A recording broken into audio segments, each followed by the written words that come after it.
Dia 6/9, dia de beliscar o Jerônimo, de otimizar a bigorna, de arregaçar o alho, de estapear o azulejo. E sim, eu vou continuar usando uma série de metáforas idiotas, porque senão eu perco a monetização do vídeo. Mas vocês já entenderam do que eu tô falando, né?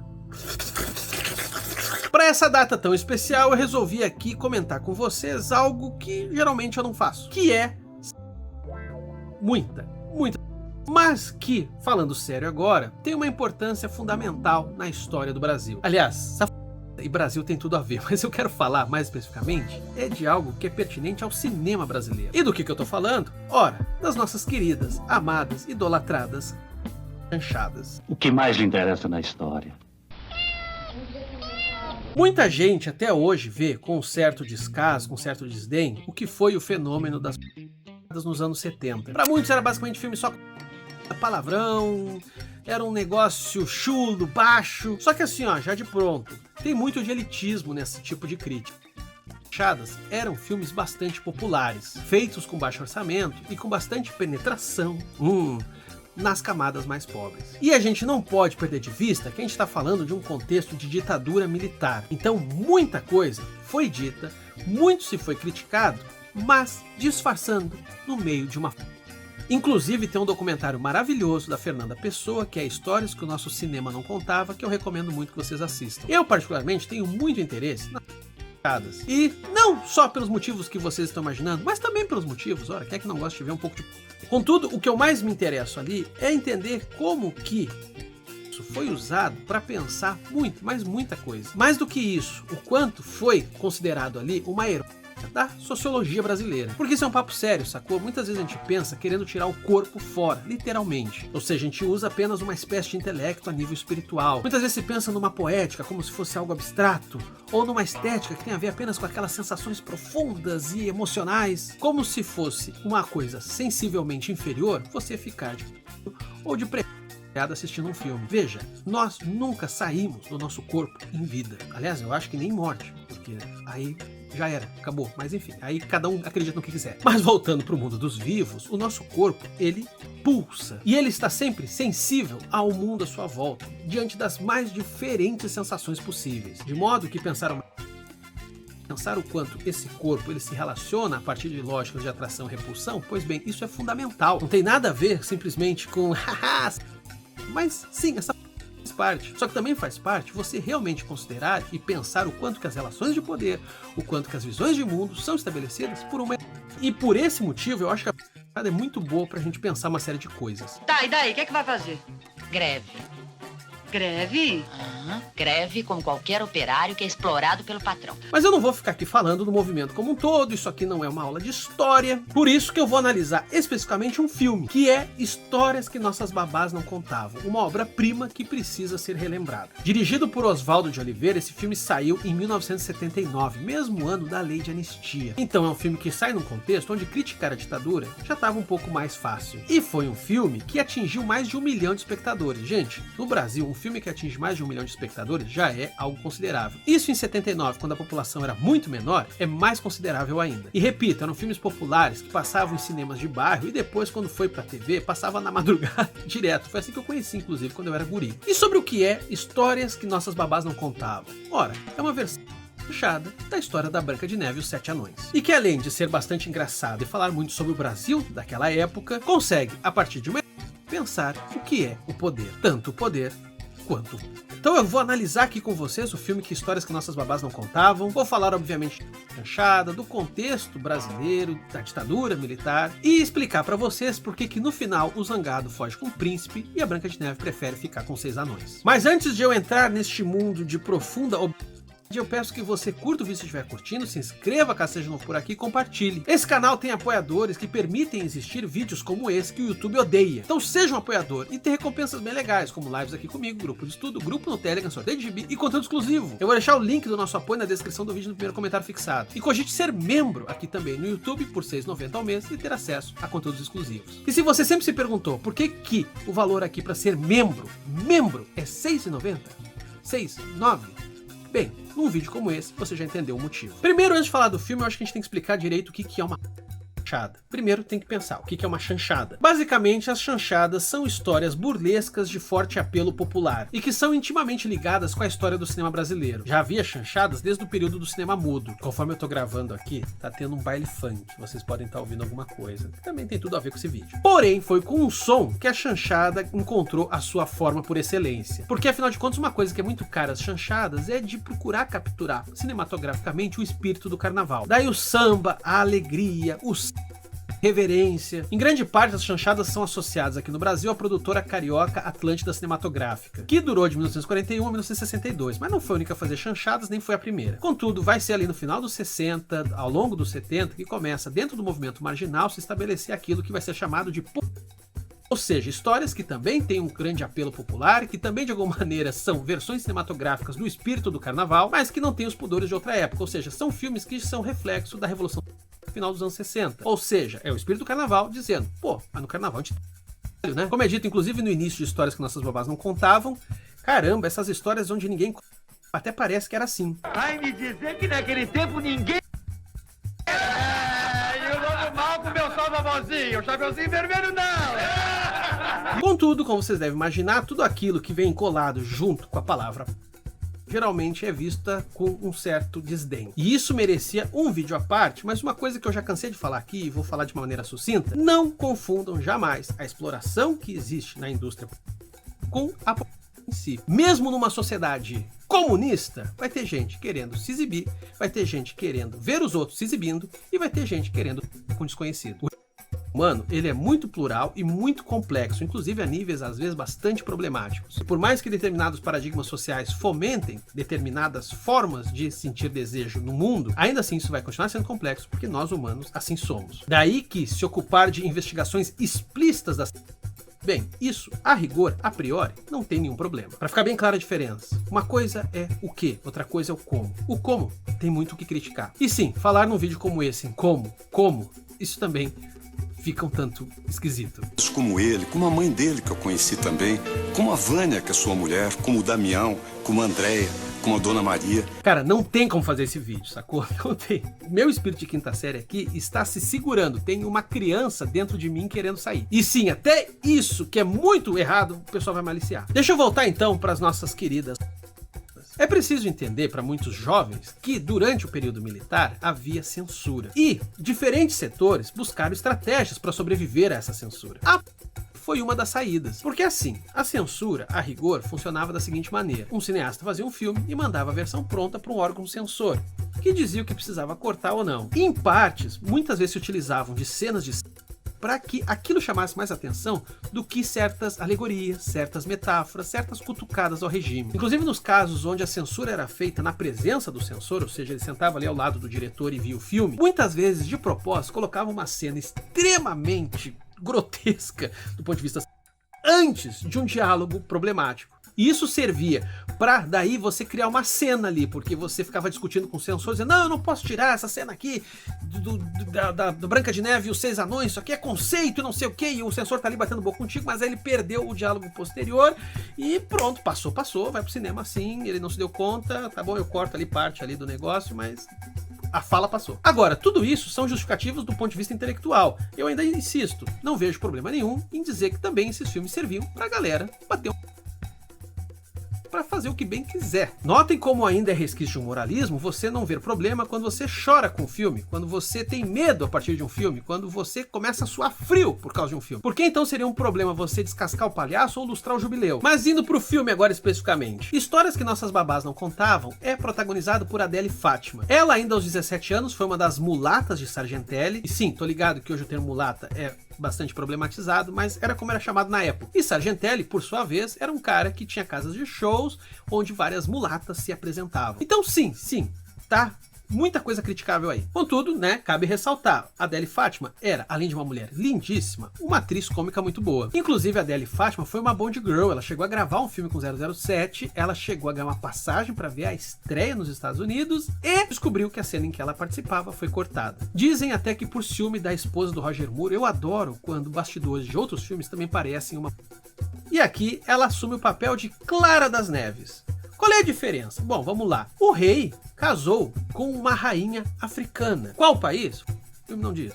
então é genérico. Cara, tá ficando tudo errado nesse vídeo, né? Aquele vídeo assim, vamos cancelar qual parte? Tem várias aqui possíveis de serem canceladas. Seja como for, por causa dessa união, a Clara das Neves saiu uma mulher preta. E isso por si só já é um elemento legal para servir de contraste no filme, mesmo no tom da piada. Aliás, isso é uma coisa importante aqui. Existem pesquisas que mostram que muitas das causas importantes da sociedade, muitas vezes, elas só tiveram começo de conversa por causa do humor. Sim, eu tô ligado que fazer piada com loira burra, com anão, com pessoas gays, com pessoas negras, etc. Sim, isso é bastante problemático, é algo criticável. Mas olhando do ponto de vista histórico, muitas vezes essas pautas passaram a ser discutidas pela sociedade graças ao humor. No caso da questão LGBT, isso é bastante visível. Se por um lado o humor serve para estigmatizar as pessoas, ridicularizar elas, por outro lado é um instrumento que permite que certas formas de ser passem a ser normalizadas, naturalizadas. Lembremos de figuras como Clodovil, Jorge Lafon, Rogéria, até mesmo personagens como o Capitão Gay do Jô Soares, há quem diga que ele foi importante para o reconhecimento da existência de pessoas gays. Enfim, é uma discussão complexa que também não vai encerrar nesse vídeo aqui. Mas voltando para nossa Clara das Neves, pois bem, tudo começa quando o rei morre. E o rei, quando morreu, já tinha uma segunda esposa, uma rainha que ele escolheu porque ela era... Sim, o critério de escolha foi esse. Inclusive, a rainha é interpretada pela excelente e maravilhosa Meire Vieira. Uma coisa que é interessante no filme é que ele começa com uma narradora dizendo: eu vou contar uma história, era uma vez e papapá. E aí surge uma multidão que diz: que chato, de novo, é sempre a mesma história, nunca tem tudo tão bonitinho, tão Disney. Aí a narradora fala: tá bom, então eu vou contar como era. E esse detalhe é engraçado porque, né, tipo, tá dizendo que as coisas de fato eram na base da... O que, considerando a história da humanidade, tá bastante correto. Só que considerando a história da Branca de Neve, isso talvez estaria ainda mais correto. Porque uma das camadas na narrativa da Branca de Neve, na inveja que a rainha tem dela, tem a ver com o fato de que mulheres muitas vezes só conseguem poder por meio da beleza. Muitas vezes rainhas, para manterem uma série de homens no seu devido lugar, precisavam se mostrar belas. Ser um objeto de contemplação era um instrumento de domesticação e de sobrevivência dessas mulheres. Daí que a rainha ter o receio de não ser a mais bonita, também quer dizer que ela tem o receio de perder o poder. Não simplesmente o poder de atrair homens, mas de manter homens sob controle para que não façam nada de horroroso com ela. Então, fazer uma leitura da história da Branca de Neve por um viés faz todo o sentido simbólico. Como você já deve imaginar, todos os elementos de Branca de Neve e os Sete Anões da Disney estão aqui de maneira muito errada. O espelho meu, aqui no caso, é uma POC, que inclusive gosta de falar uma série de estrangeirismos, fala em inglês, fala em francês, e ela não tem muito paciência com a rainha, do tipo, fala o que tu quer, que chata. Já disse, Mona, você é a mais bela, quer dizer, você não é, a Clara das Neves é mais bonita do que tu, te contenta. E vai ser essa constatação terrível que o espelho vai trazer pra rainha, que vai fazer com que ela persiga a Branca de Neve, no caso a Clara das Neves. E aqui já começa talvez as partes mais interessantes do filme, porque a rainha, logo depois da morte do rei, acaba decretando um ato institucional. Chame aqui o ministro da Justiça, quero baixar um ato institucional. E aqui, obviamente, está se debochando dos atos institucionais feitos pela ditadura militar, o mais lembrado, o AI-5 de 1968, que é quando o regime se fechou e o terrorismo de Estado foi liberado. Aliás, cabe dizer, tá? Tem muitos que falam abertamente de tortura. Então notem que esses filmes populares eram uma maneira, inclusive, também de trazer para o público um debate que estava censurado na grande imprensa. A coisa é tão escrachada no filme do Histórias que Nossas Babás Não Contavam, que, além do ato institucional, a rainha fala que ela não vai conceder nenhum tipo de anistia. Artigo 3º. O presente ato não poderá ser anulado por qualquer outro ato de anistia. E por sua vez, a Clara das Neves fala: eu não posso mais ficar aqui no reino, porque eu fui caçada. A princesa?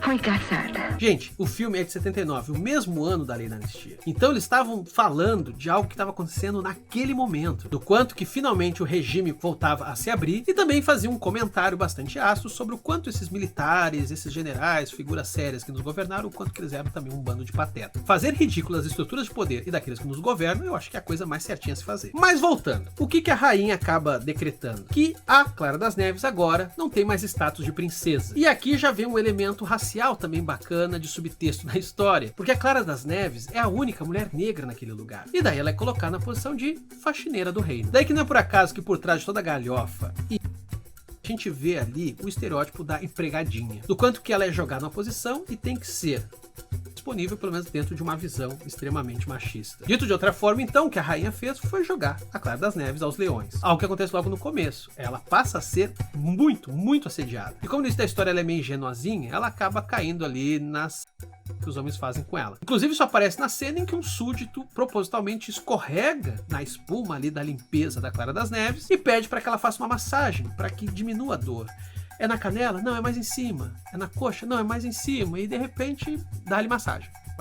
Apesar da situação difícil que Clara das Neves está passando, o príncipe, que era o amante da rainha, ele acaba se apaixonando pela Clara das Neves. Inclusive ela tem a sua primeira vez com o príncipe antes mesmo deles casarem. Só que a rainha vê que mesmo a Clara das Neves tendo sido rebaixada, ela ainda assim não perdeu sua esfera de poder. Daí ela acaba sendo perseguida por um caçador, que aqui na história é o Costinha, que caso você seja mais jovem e não conheça, foi um humorista bastante famoso e muito conhecido por fazer piada de, em termos da época, inclusive, na história, ele é um caçador de veados. Só que caçador não entendam como alguém que sai pra matar. No fundo, ele sai pra comer.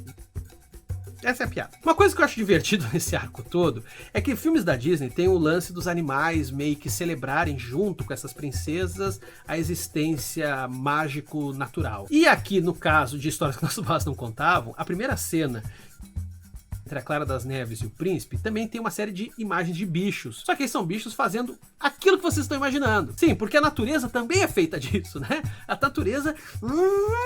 E na montagem da cena, os bichos estão urrando, tá? Não é uma coisa assim, fofinha. Contudo, como a Clara das Neves agora já é uma mulher mais experiente, com o caçador, ela entende que é preciso...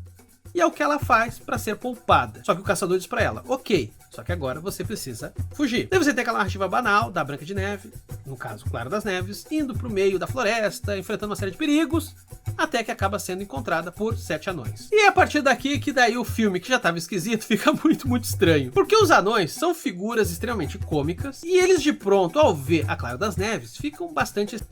O que é mostrado ali é que o Zangado, que no filme é chamado de Nervoso, ele era o passivo dos 7 anões. Sim, porque os anões ficavam ali isolados, mas eles precisavam dar uma... Então os outros 6 anões, pá, no Zangado. Por isso que quando eles encontram a Clara das Neves, os 6 se entusiasmam muito, menos o Zangado. E mais ainda, fica zangado, porque agora ele está sendo deixado de lado. A partir daqui, o filme estabelece uma série de dinâmicas muito, muito esquisitas. Acaba sendo uma espiral...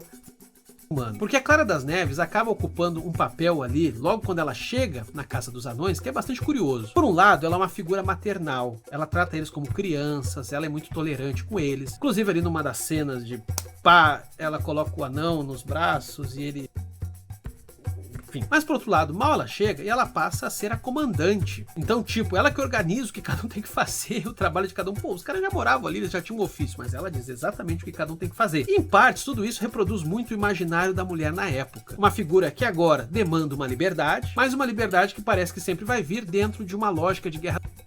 E muita gente ainda, inclusive, pensa por esses termos. Gente, isso é meio velho, né? Mas ali no filme tem isso, né? Uma coisa meio dominadora e dominados. Só que dominados que também, à noite, acabam invadindo o quarto da Clara das Neves. Algo que ela permite. Inclusive, de pronto ela vai perceber que os anões são figuras muito vantajosas. Porque eles, por causa da estatura que têm, dão de cara com a guerreira. Então acaba saindo dali muito bom. E veja a vantagem. São 6. E tem uma coisa doida, tá? Quando um anão tá ali com a Clara das Neves, os outros estão vendo e fazendo o que vocês já imaginam. Então notem que só nessas cenas que eu descrevi já entraram alegorias pra... Cara, esse vídeo não vai dar certo. Não tá dando certo. E a rainha, que a essa altura meio que sumiu da história. Pois bem, a rainha resolveu fazer uma maçã pra envenenar Clara das Neves. Só que aí você tem um desfecho tão abrupto no filme. A rainha faz a maçã, ela descobre que a Clara das Neves não gosta de maçã, daí a rainha de desgosto come a própria maçã e morre. Essa parte é tão assim... Eu não tenho um final pra rainha, então vamos terminar rápido. Parece que eles estavam filmando em ordem cronológica, o orçamento acabou e precisava terminar rápido. Mas isso favorece um desfecho interessante. O príncipe encontra a Clara das Neves com os anões. E quando ele encontra a Clara das Neves, ela não tá adormecida e tal, porque ela nunca foi envenenada. E daí o príncipe... pra ela, Clara das Neves, venha comigo, vamos ser felizes para sempre. E a Clara das Neves, como uma típica personagem pós-revolução, dizer, olha, ok, minha primeira vez foi contigo, mas isso não é compromisso, eu não preciso casar contigo não. O príncipe acaba ficando abalado, mas daí ele olha pro Zangado, o Zangado olha pro príncipe, o príncipe olha pro Zangado, o Zangado olha pro príncipe, e aí você tem um final feliz. O Zangado foge com o príncipe e a Clara das Neves fica feliz com os 6 anões. Como ela mesmo diz, o preferido dela é o Dunga, porque apesar de ele ser pequeno e mudo, ele tem... E uma Jabulani Cabe comentar que o filme tem alguns momentos muito nonsense, quando um grupo de capangas da rainha vão atrás da Clara das Neves enrolado em trouxas, descendo no morro. Aquela cena eu não entendo nada, me soa tão bizarra. Tem as músicas que são bastante engraçadas. Com jeito vai dar. Eu vou pro meu trabalho, eu vou. Ela vai ficar, quando eu voltar vai dar, vai dar. Uma delas, inclusive, fala da maçã como esse signo do pecado original, só que aqui no caso do filme nem foi usado direito.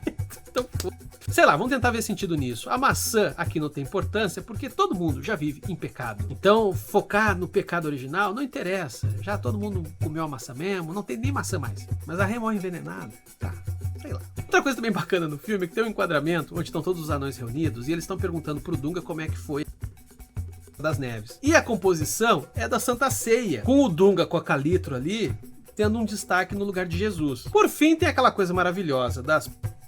que é o texto afiado com uma série de piadas de humor de um guri de 12 anos. A mais famosa, que eu não sei se começou com esse filme, acredito que não, é o famoso lema Amor de...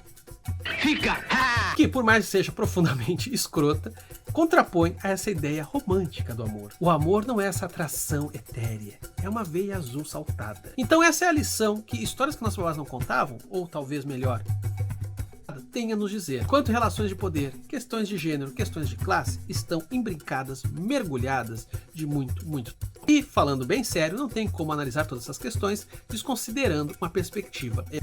Então celebre aí, da maneira que vocês puderem, sempre de maneira consensual e adulta, esse maravilhoso dia que lembra o quanto que a gente gosta mesmo é de na outra. Sejam felizes e seres desejantes que transbordam desejo, que não conseguem se caber no próprio corpo de tanto desejo. Só não perca a noção, tá? De verdade. Diga aqui nos comentários que outras obras trazem uma visão de uma série de questões complicadas sobre poder, sobre sociedade, sei lá. Mas pelo amor de Deus, toma cuidado com o que você vai escrever, por favor. Eu vou perder esse canal por causa de um vídeo sobre a Branca de Neve versão... Também, o que eu fui inventar? Sei lá. É engraçado. E de verdade, serve pra galera parar de ser tão moralista. A história não é limpinha e muito menos sem ter. Mas deu, era isso. Segue a gente nas nossas outras redes sociais, TikTok, Twitter e Instagram. Obrigado por assistir. Sua delicinha.